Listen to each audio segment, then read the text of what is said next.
Freakonomics Radio is sponsored by Ozempic. Innovation happens through rethinking what's possible, and when it comes to GLP-1s, Ozempic pill does just that.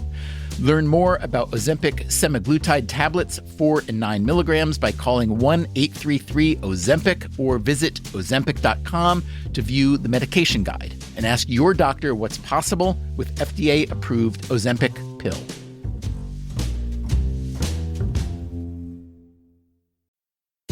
Freakonomics Radio is sponsored by Hotels.com. Hotels.com gives you access to hundreds of thousands of hotels worldwide, and when you join for free, you can save up to 20% instantly with member prices. Plus, every stay earns rewards, so when you book one trip, you're already lowering the cost of the next one. Hotels.com is simple, rewarding, and designed to help you get more out of every stay. Sign up for free and book today. Hotels.com. It's all in the name. Freakonomics Radio is sponsored by Amica. You know what they say, if you want to go fast, go alone. If you want to go far, go together. So go with Amica and get coverage from a mutual insurer that's built for their customers, one that looks after what's important to you together. Auto, home, life, and more, coverage that fits your unique needs. Amica helps you protect what matters most. Visit Amica.com and get a quote today.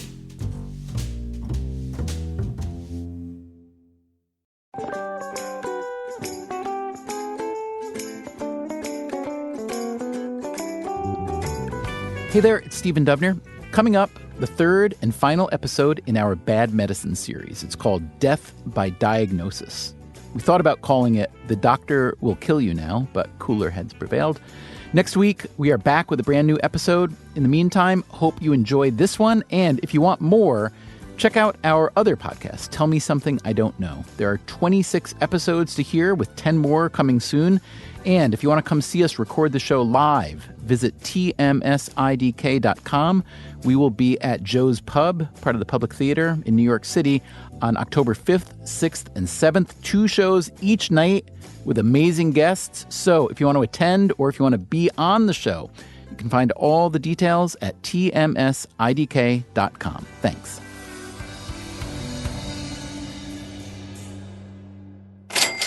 This is an American condition. This is an American disease.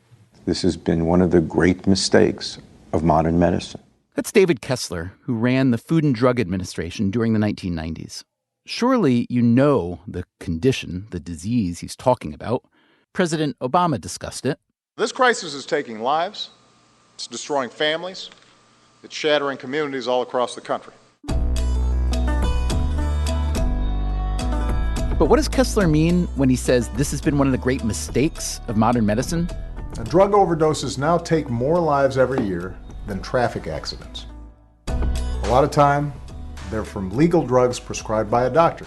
What Kessler is talking about is a combination of good intentions, greed, and a complicated changing relationship between doctors and their patients. The result? People dying every year from prescription drugs that are supposed to heal us, not kill us. It's a sick twist, isn't it? So how'd this happen? It's part of the recurring sense of hope and despair associated with these drugs that are supposed to solve problems, but they end up being problems in themselves. The numbers are remarkable. Prescription opioid use has gone up about 300 to 400% since the year 2000. America is a world leader in the consumption of painkillers. Here's what a 2007 report found. We were consuming about 83% of the world's oxycodone in the United States. And it is not because we had 83% of the world's pain. It's because we are a consumer society that believes in the power of a magic pill. How did medicine get taken over by consumerism? Doctors used to practice medicine on sick and injured patients, and it was those two players in the healthcare system. And now the same two people in the room, the doctor and the patient, behind the room is a gigantic industry of people buying, selling, trading, bartering, discounting, marking up all of our services. Today on Freakonomics Radio, the third and final part of our Bad Medicine series. This time, we look at the doctor-patient relationship. who's got the real leverage in that relationship. They cope with their job by giving an angry patient what they want, not what they need. What's the number one problem in healthcare? I think the number one problem is we don't measure performance. We don't measure the outcomes of patients in healthcare for 99% of the healthcare that's delivered. And is it a better idea to just stay away from the doctor? So I would think that you are a downright danger to your patients. How is it that you're not? No comment.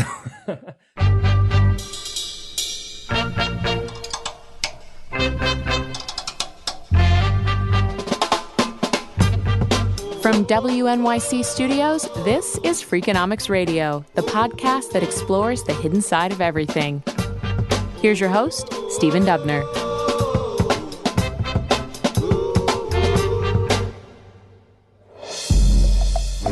In the first two episodes of our Bad Medicine series, we looked at some of medicine's biggest mistakes. Drilling holes into people's skulls. It would cause a whole series of malformations and probably a lot of fetal death. It was literally taking someone to hell and back. And we looked at how better science is pushing medicine not always forward, but often backwards. It is quite common to see practices that end up getting reversed. And the best estimates are that happens about 15% of the time. We talked about who has been excluded from a lot of clinical trials. The study of women in general became part of the collateral damage. And these days, who gets included. When you look at the evidence, what you often find is that trials are conducted in absolutely perfect dream patients, people who are, by definition, much more likely to get better quickly. Now, that's very useful for a company that are trying to make their treatment look like it's effective. But actually, for my real-world treatment decisions, that kind of evidence can be really very uninformative. Today, in our final episode of Bad Medicine, we focus on those real-world treatment decisions. We focus on where healthcare really happens when a patient gets together with a doctor or another healthcare professional. And what's one of the main reasons any of us might go to a doctor? It's easy. It's because we're in pain. Pain illuminates what is, I would argue, a general problem in medicine. Keith Wailoo is a Princeton historian who focuses on health policy. That is to say, who's to say what degree of pain a person is in and what constitutes truly effective relief other than the patient themselves. And two different people might actually require different doses of medication to alleviate the pain. In the late 1980s and early 90s, there was a push to mandate the recognition and treatment of pain. This culminated in the promotion of pain as the fifth vital sign, along with temperature, blood pressure, pulse, and respiratory rate, which made pain the only vital sign that is determined not by objective measurement, but by the patient's own assessment. So doctors were put in the position of having to determine whose pain was worthy of a prescription painkiller and whose wasn't. Very often, doctors have decided, yes, in 2015, more than 650,000 opioid prescriptions were dispensed per day in the U.S. One result of this prescription onslaught, it is believed to have contributed to a recent uptick in mortality rates. Anupam Jena is a physician and a healthcare economist at Harvard. Mortality rates in the U.S. have risen for the first time in 10 years. Which is striking, considering that mortality rates have been falling for at least 100 years. The U.S. rise has been concentrated among a few groups, particularly white, middle-aged men and women. Among white men with a high school education or less, the death rate has risen an astonishing 22%. And the attribution of these issues is in part due to opioids. And this is a problem that was created by medicine. And yet you certainly can't blame your profession for that because it's an effective drug when used well, correct? Correct, yeah. And, like many drugs in medicine, they're effective in certain situations. So for patients who fall at home and break their hip and have a hip fracture, opioids for situations like that are known to be effective pain relievers. Or in patients with cancer, particularly in cancer with bone pain because of disease that has metastasized to the bone, opioids in that situation have been shown to be highly effective in terms of reducing pain. But opioids for low back pain or headaches or knee pain or hip pain or just chronic pain in general, opioids are not thought to be an effective strategy, and yet we've seen the proliferation of their use in the last decade. So, how do you maximize the use of opioids when appropriate and minimize their overuse? That's not easy. There are a lot of confounding factors, but it's hard to come up with good prescribing protocols for pain relievers when you don't even have good measurement for pain. Because we don't have any objective measures for actually figuring out what works, we are necessarily in a realm where not just subjective assessment, but also trial and error medicine is necessary to figure out what works. And to that end, Wei-Lu says, we need to think about over-medication and under-medication as not two poles of the use of pain medicine, because then what we do is we kind of just whiplash like a pendulum. We go from believing that under-medication is a problem to believing that over-medication is a problem. What we need to do is to understand that both of these things can be a problem at the same time. The American Medical Association, hoping to address this problem, recently turned back the clock. It recommended that pain be removed as a fifth vital sign. But how much will that help? Anupam Jena again. As an economist, I think about supply and demand. So there's the demand of patients, increasing demand for patients, by patients for opioids.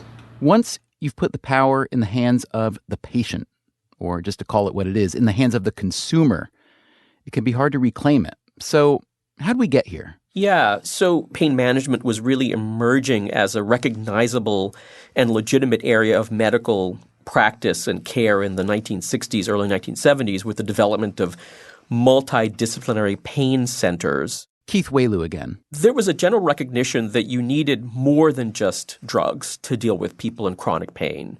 You needed social workers, you needed surgeons, you needed psychologists, you needed a wide range of others, as well as people with pharmacological expertise. But those multidisciplinary pain centers were really expensive. And so, one of the economic trends since the 1980s with the rise of cost containment is to sort of see drugs as the cheapest and the fastest solution to our problem. This coincided with a big shift in how drugs are marketed to the public. Before the 1980s, the idea that you would see prescription drugs being advertised on television was laughable. It emerges in the mid-1980s that, we're sort of seeing government regulation as the problem and the market as the solution to our problems. Zoloft, prescription medicine, can help. With Advair, Crestor, Cymbalta. And out of this era emerges this idea that people have the right to have the information at their disposal. Increased risk of prostate cancer, worsening prostate symptoms, decreased sperm count, ankle, feet, or body swelling, enlarged or painful breasts. About prescription drugs, and to bring that knowledge into the physician's office. Ask your doctor. That's between you and your doctor. Talk with in order to not so much demand, but to shape clinical decision-making. Ask your doctor. Ask your doctor. Ask your doctor. Call your doctor right away. In fact, the aggressive marketing of OxyContin as a safe pain medication led to criminal convictions for top executives at its manufacturer, Purdue Pharma, for misleading the FDA, clinicians, and patients about its risks. But just because one painkiller is declared risky doesn't mean that consumers wouldn't demand other painkillers, because, as Keith Wei-Lu told us earlier, we are a consumer society that believes in the power of a magic pill. And once consumers gained more leverage in the medical realm, guess whose opinions began to matter a lot more? Yep, the consumers, in the form of those patient satisfaction surveys you fill out after a doctor's visit. Yeah, it is a problem. That's the problem when we just measure things that are easy to measure. That's Marty McCary, a surgical director and health policy scholar at Johns Hopkins. By putting all this attention on customer satisfaction, on consumer satisfaction, or patient satisfaction, we're creating a consumerist culture in healthcare. People come in, they want an antibiotic for their kid, and they don't care what your diagnosis or explanation is. They want to walk out with that antibiotic prescription. Or you're in pain and you want that pain script. If the doctor is under the microscope for their patient satisfaction scores, you can imagine the perverse incentive here. Indeed. A 2012 paper in the Journal of the American Medical Association pointed to an unintended consequence of this perverse incentive. Physicians who do not comply with patient requests, the authors wrote, may be the recipients of poor ratings on patient satisfaction scores, possibly resulting in emotional, financial, and professional penalties. So imagine this. You are a doctor and your patient asks, maybe by name, for a prescription painkiller. You may think the patient doesn't really need it. You may, in fact, be worried they'll abuse it, maybe even sell it. But if that consumer has the ability to punish you professionally, well, you might just write the script. They respond to demands. They cope with their job by, giving an angry patient what they want, not what they need, because they have to see 5 patients in an hour. I can tell you emphatically, doctors are getting crushed out there. They're getting crushed with record rates of burnout due to increasing overhead, higher malpractice premiums, declining pay, lowering Medicare reimbursement, being forced to see more patients in a single hour, corporate medicine. On top of all that, McCary says, there is a brutal paradox. Patient satisfaction is not a helpful metric when it comes to measuring health outcomes. Well, at least not helpful in the direction you might think it would be. A 2012 study found that the most satisfied patients had higher rates of hospitalization and higher mortality rates. Why? The authors suggest that more satisfied patients may request more discretionary treatments, which may increase the likelihood of adverse effects. So, it's a big problem. What's important to a patient when they come to a doctor? The doctor's patient satisfaction score? Well, that's a piece of the doctor's quality. But really what you're interested in is the doctor's judgment and the doctor's skill and the doctor's ability to empathize.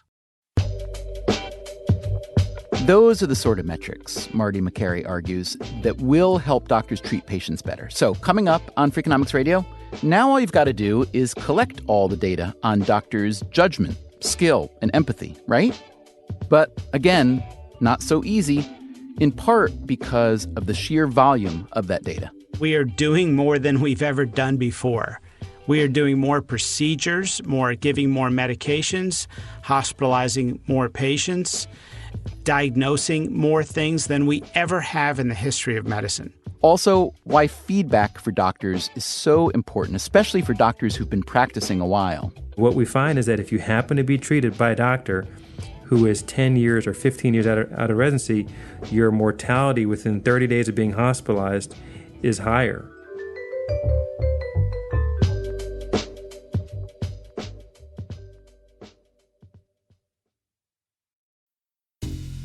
Freakonomics Radio is sponsored by Southern Company. The world and its energy needs are always changing. Southern Company's commitment to meeting this demand stays the same. That's because Southern Company believes energy is more than a utility, it's what powers possibilities. So they are looking ahead and investing $80 billion in infrastructure upgrades and are committed to fueling growth in ways that benefit all customers so that reliable and affordable energy is accessible for generations to come. Go to southerncompany.com to learn more. Southern Company, building the future of energy.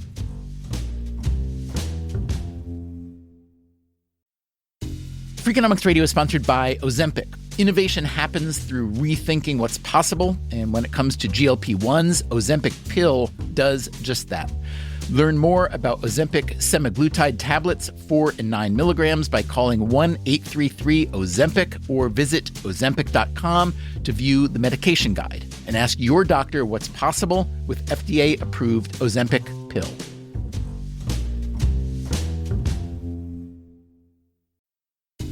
Freakonomics Radio is sponsored by Southern New Hampshire University. The best investments are the ones you make in yourself, and no one knows that better than Southern New Hampshire University.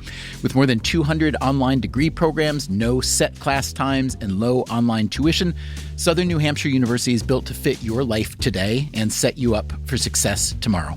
Education is an investment. Why not make it a smart one? Apply for free at snhu.edu/Freakonomics.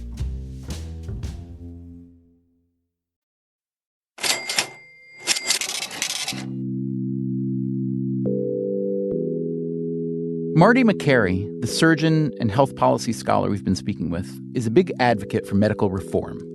First step, improving the feedback loop. That is, what we know, and way too often what we don't know, about what actually works. I think the number one problem is we don't measure performance. We don't measure the outcomes of patients in healthcare for 99% of the healthcare that's delivered. McCary might be exaggerating a bit, but still, how can this be? When you go in for medical treatment, don't the health professionals who treat you find out if their intervention actually worked? The short answer is often no. But the longer answer is much worse. The longer answer is that not only do medical interventions often not work, medical interventions will sometimes kill you. Marty McCary and co-author Michael Daniel recently published a study arguing that the third leading cause of death in the U.S. after heart disease and cancer was medical error. I'm going to say that again. The third leading cause of death in the U.S., accounting for 10% of deaths annually, is medical error. How can this be? Are doctors and nurses showing up for work stoned out of their skulls? Are they sneaking into hospital rooms at night and smothering their most annoying patients? Are they surreptitiously removing healthy organs to sell them on the black market? If only. That would make the problem so much easier to solve. Why are so many deaths the result of medical error? Well, I think anybody that practices medicine knows that medical errors are a function of the amount of things that we do in healthcare. The amount of things meaning what? We are doing more than we've ever done before. We are doing more procedures, giving more medications, hospitalizing more patients, diagnosing more things than we ever have in the history of medicine. Right here today in the United States, we have the most medicalized, the most diagnosed population in the history of the world. In economic terms, you could say there's both an oversupply and an overdemand of healthcare, since the supply and demand are both fueled by the setup of our healthcare insurance system. Patients who buy expensive insurance want to get their money's worth and may overconsume, just as you might overconsume at an all-you-can-eat restaurant. And doctors who make money primarily when they do stuff may tend to do more stuff. When we're doing all of this stuff, it makes you wonder, does that mean we're also making mistakes proportional to the amount of stuff that we do? Well, that sounds scary. So first of all, I don't want to scare people out there. Most doctors are doing the right thing and always will. All right, but how can it be that the people we entrust to heal us, the people who've worked their entire adult lives to learn how to heal us, may sometimes be killing us? To get to that answer, you first have to understand that for decades, we've been making a sort of clerical error. Our research found the methodological flaw in our country's national health statistics. We use a billing code system to tally causes of death from death certificates. And people don't just die from billing codes. They die from medical mistakes, communication breakdowns, overdoses, fragmented care, closed insurance networks, preventable complications, unnecessary treatments. And if you look collectively at this group of problems, let me call it medical care gone wrong, it's got a significant burden in society. But those complications and oversights and errors, McCary says, seldom wind up on the death certificate. When you fill out the death certificate, you have to list the reason the patient died, both the direct reason and the underlying reason the patient died. Well, we all knew what the real reason was, but you can't put that on somebody's death certificate. Why not? when somebody experiences a fatal mistake, their heart stops, and then you do CPR, then you pronounce them dead, what do you put on the death certificate when it says what was the cause of the patient's immediate death? And that's really what got us thinking, and that's what led to this study. Because, you end up putting cardiovascular arrest. And then it turns out what we put on the death certificates populates our country's national health statistics. So when the government puts out every year, these are the most common causes of death in the United States. And by the way, that list is a big deal. That list informs all of our research funding. It informs all of our public health campaigns in America. That list is a big deal. So, you realize we're misclassifying medical mistakes as other causes, and that medical mistakes don't even show up on the list. So McCary and his colleagues got hold of a mountain of data and started digging. Well, we basically looked at the best available research on the topic from the New England Journal of Medicine and Health Affairs, and a big Medicare analysis, and something called the OIG report. It was a government report that was independent. And what'd they find?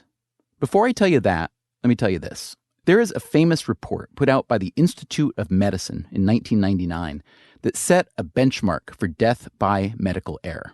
That report estimated there were between 44,000 and 98,000 deaths annually in the U.S. due to medical error. Those are obviously large and frightening numbers, so large and frightening that I've heard many, many medical professionals insist those numbers had to be way too high. So what number did McCary come up with?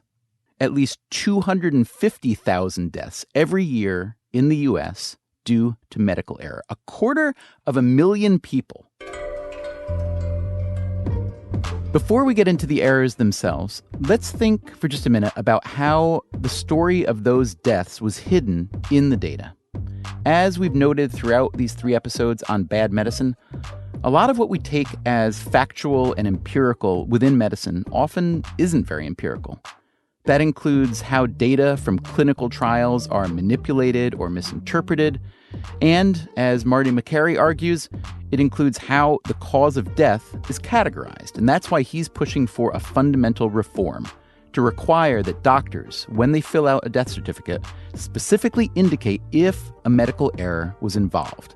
Because how do you solve a problem if you don't even acknowledge the problem? And with medical errors, the problem is both deep and broad. Medical errors have a complex taxonomy.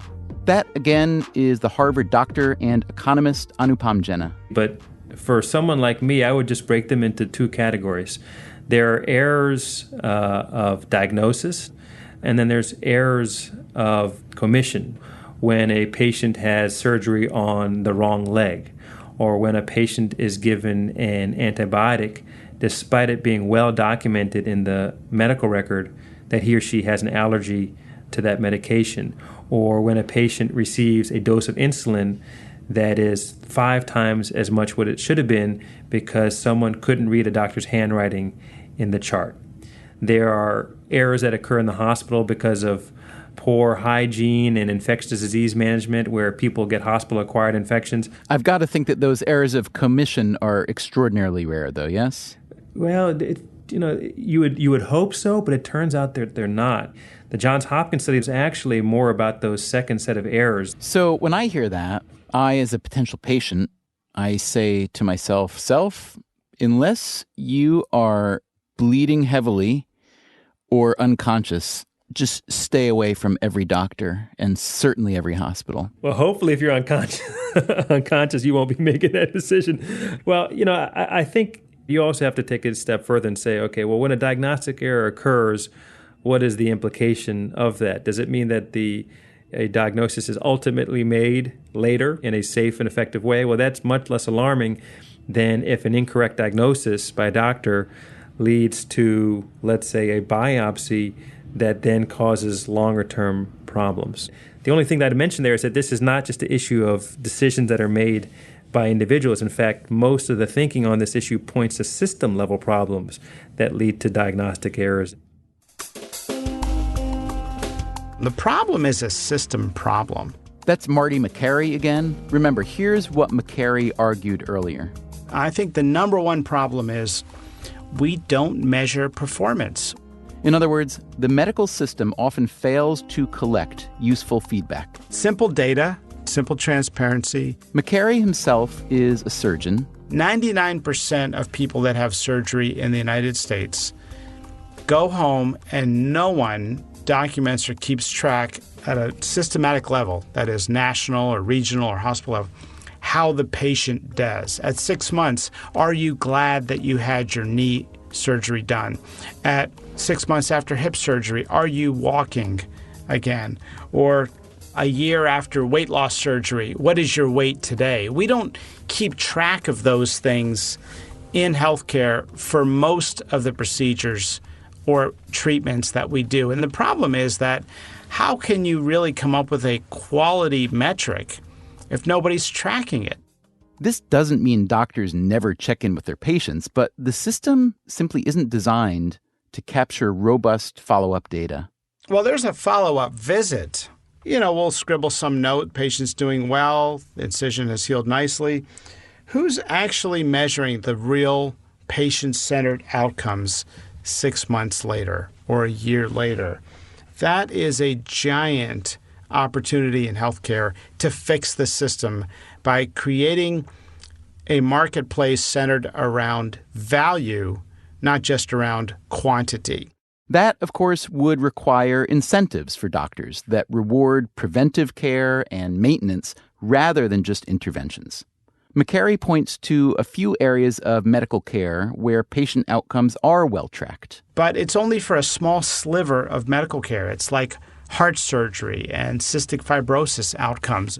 In those cases, he says, money plays a big role. It's almost this hodgepodge of conditions where there's been leaders and good funding or foundation support. But absent good follow-up data and absent good feedback in general, it's hard to tell what works and what doesn't. Of course, this is true for anything, not just medicine. But with medicine, the stakes are high. And if you're the patient, the stakes are practically infinite. You are putting your life in someone's care, and you only have one life, as far as we know. Other choices might seem hard, like which house to buy, how to invest your money, how to pick a career or a college major. But if you've got a serious health concern, your choice of treatment and doctor is an existential choice. So given a choice between two doctors, let's say, one fresh out of medical school and the other with 15 years experience, which one do you go for? I think one question that any patient would have when they see a doctor is, how much experience does my doctor have? That's Anupam Jena again.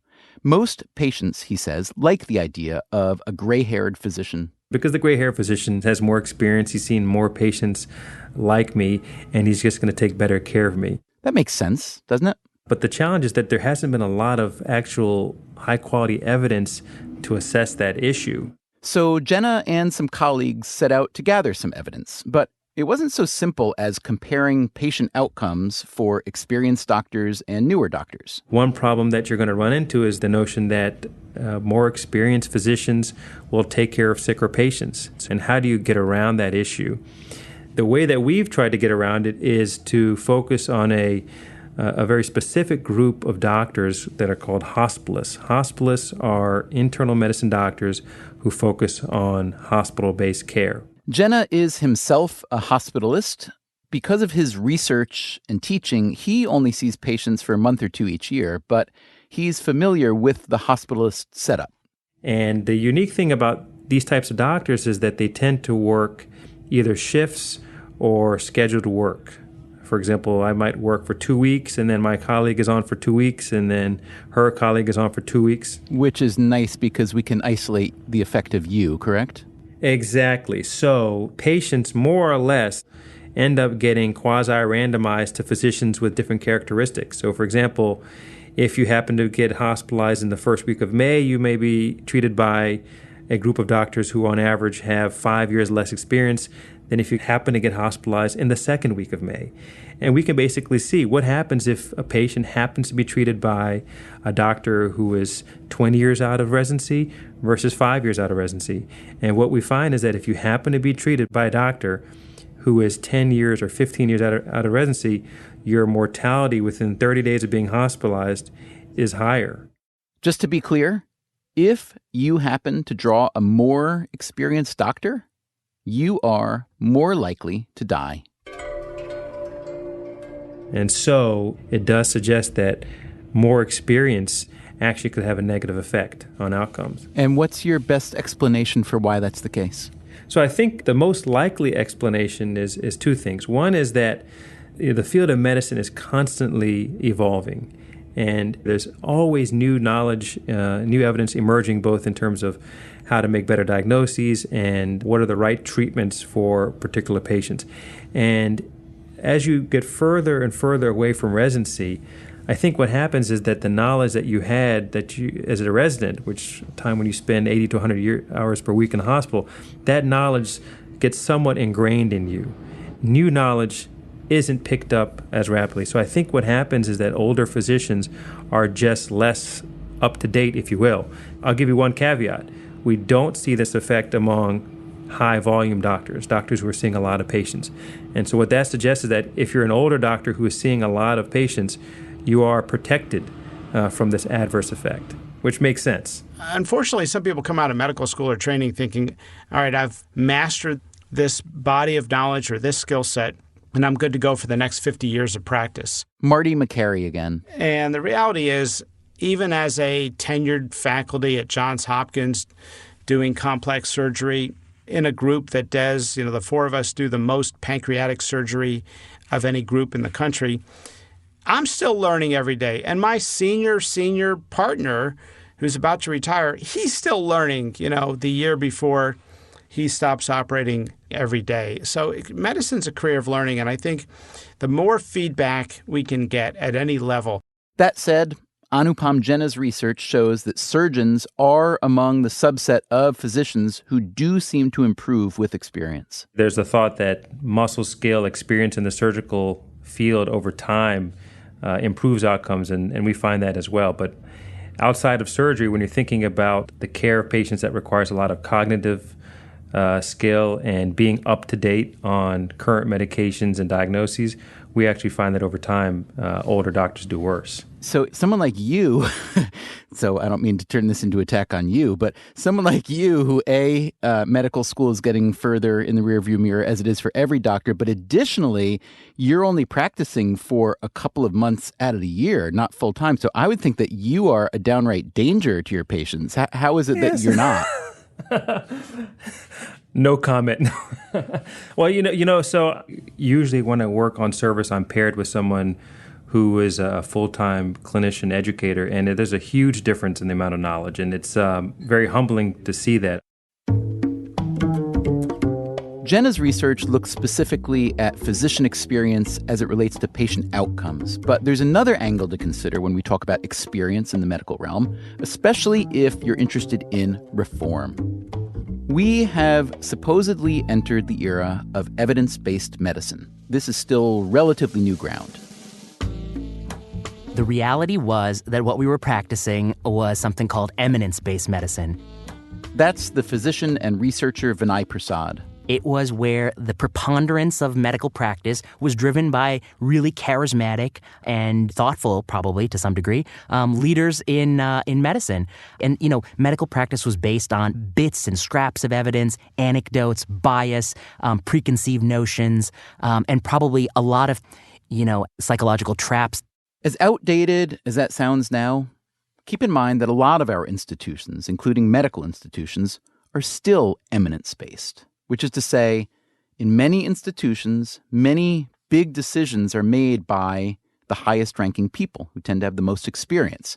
And people with a lot of experience tend to have fixed views on things. They're attracted to the status quo or some minor variation of it because that's what they know. It's what they trust and believe in. Also, if you want to be a bit uncharitable for a moment, we might argue that the status quo is additionally appealing to senior people because they got theirs already. They've got their job, their status, their salary, and all that disruption that reformers like to talk about. It's messy. It's time-consuming. It's a pain in the neck.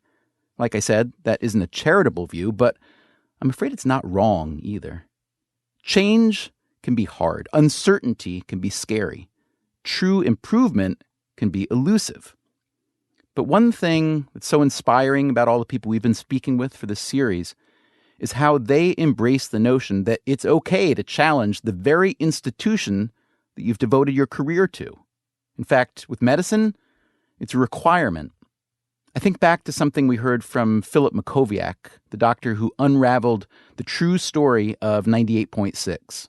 As a medical historian, it is patently obvious to me that future generations will look at what we're doing today and ask themselves, what was Grandpa thinking of when he did that and believed that? Look at us now, how good we are. Why weren't they that good? And they'll have to learn all over again that science is imperfect, and to maintain a healthy skepticism about everything we believe and do in life in general, but in the medical profession in particular. So what happens now? There's a long list and reasons to be excited. Marty McCary is particularly enthusiastic about new ideas for collecting better patient feedback. Well, Washington State has a really neat program. In select hospitals, after you have a certain operation, you get a text question. It says, how functional are you after your surgery? Here's a scale from 1 to 5. Are you glad that you had the procedure done? Do you feel that the alternatives were adequately explained to you before the procedure? And those few questions populate a quality database, and they keep track of outcomes. But that's a rare thing in healthcare. We need to be doing that for every procedure in the United States. Everyone in the United States that has robotic surgery or a tonsillectomy or gallbladder removal or heart surgery or colon or whatever it is should have some data that follows up and allows us to make conclusions about where we can do better, what's working and what's not working. You know, we just sort of discovered or rediscovered, if you will, recently that we don't need to treat appendicitis with surgery. You can come in with early appendicitis and we can give you antibiotics and it works more than 60% of the time. That's cool. And we probably could have learned that if we had the right databases to look at those conclusions to say, hey, of those patients that refused surgery and we just gave them antibiotics for the last half century, how did they do? McCary says a lot of this change is being driven by players outside the medical establishment. It's happening really led by startup companies. The startup community in America is doing great things in healthcare, and they're starting to say, hey, can we track how well someone does after surgery? How is your experience? How was your outcome? How was the care that you received after whatever procedure you had done? And over enough time and with enough patients, they're going to be actually able to make conclusions about quality using firsthand patient data. But given the complexities of medicine, McCary warns we shouldn't expect quick fixes. First of all, it's different. In every area of medicine, it's different. If you're a cardiologist or an OB or a psychiatrist, you can't simply implement strategies to improve quality and standardized care in the same way. In my own field of surgery, we believe there's something that can be done called benchmarking. That is, we can see how we stand as a surgical group, as individual surgeons, relative to other surgeons in our region and nationally that take on similarly complex cases. And that's why we've proposed, and we have a grant to do this nationally, we want the doctors' associations to come up with a metric of performance. We want to apply it to all the doctors in that specialty. And then we want to just share the data with the doctors individually in a confidential, peer-to-peer, civil fashion. this is where you stand, this is where the rest of the country stands. And we're not making a judgment. We just want to share with you your data.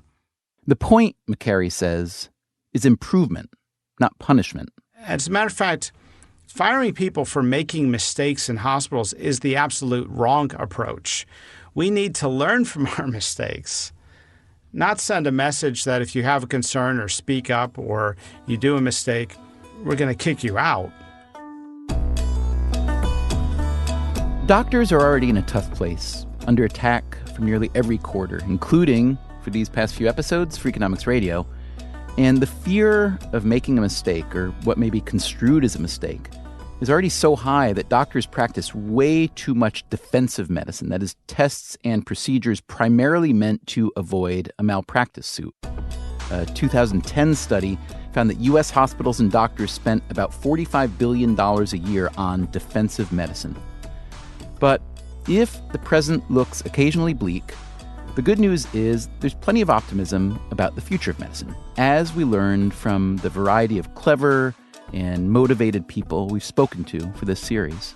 Where science and medicine is going in the future is to more and more precision medicine so that we can get closer to an autonomous and individualized diagnosis. That's Teresa Woodruff, a professor at Northwestern and director of the Women's Health Research Institute.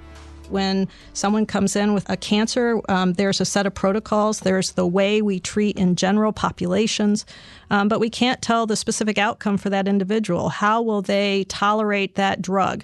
Will it clear the circulation faster for one individual versus another, which means it might be more efficacious or less efficacious on an individual basis?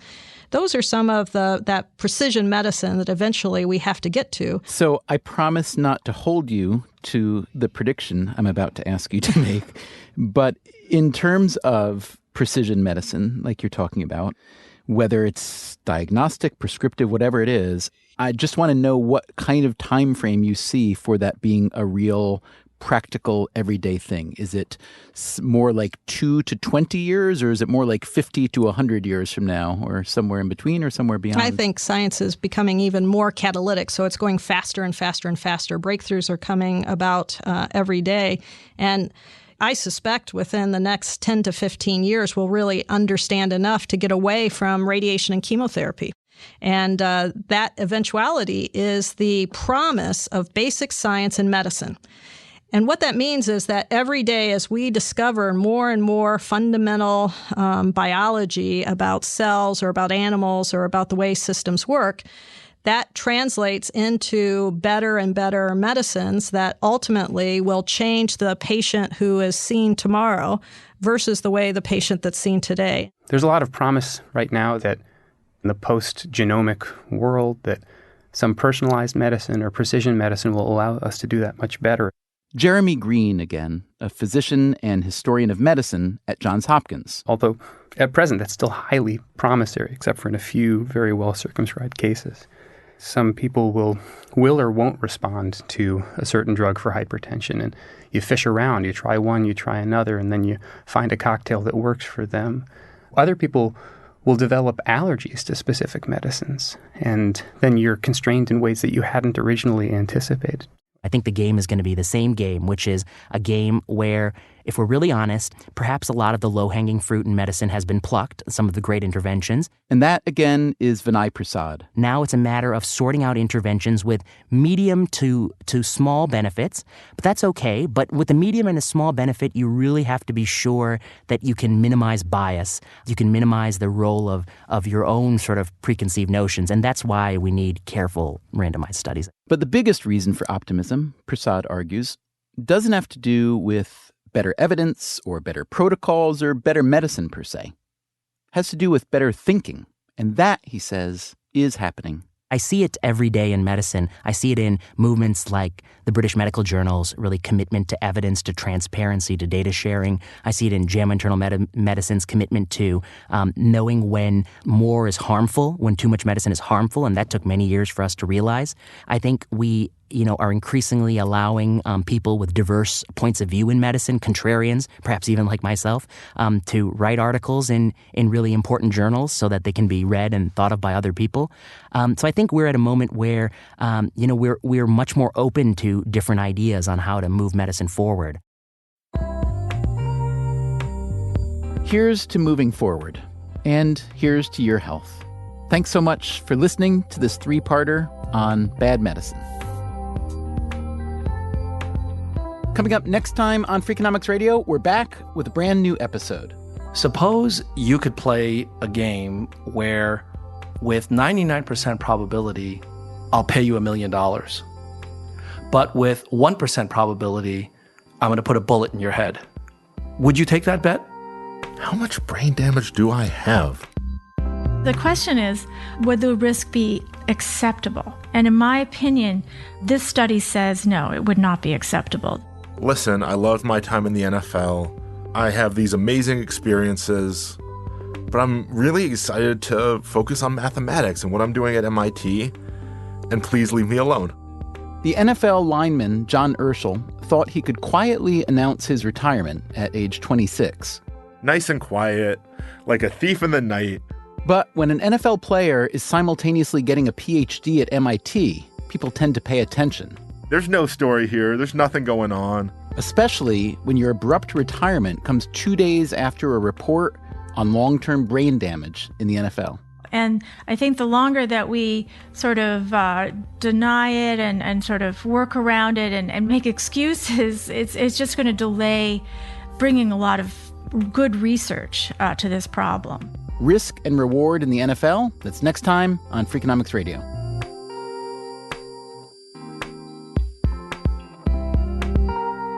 Freakonomics Radio is produced by WNYC Studios and Dubner Productions. This episode was produced by Stephanie Tam.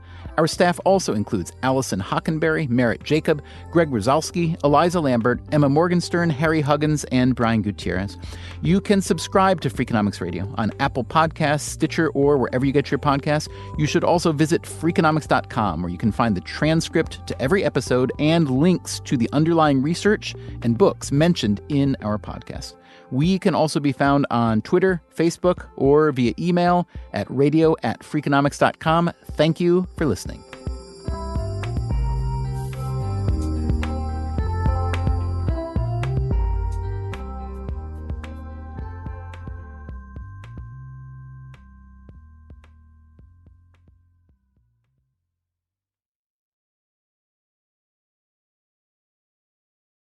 Hi, I'm Angie Hicks, co-founder of Angie. One thing I've learned is that you buy a house, but you make it a home. For decades, Angie's helped millions of homeowners hire skilled pros for the projects that matter. Angie, the one you trust to find the ones you trust. Find a pro for your project at Angie.com. Breathe in. Feel the sense of calm that comes from having up to $300 in overdraft protection with GoToBank. Now... Did you say $300? Yes. Now, back to our breathing. So if I overspend my balance, GoToBank has my back up to $300? Yes. Can we breathe out now? Less worries, more zen, with over $300 in overdraft protection. Tap to open an account today.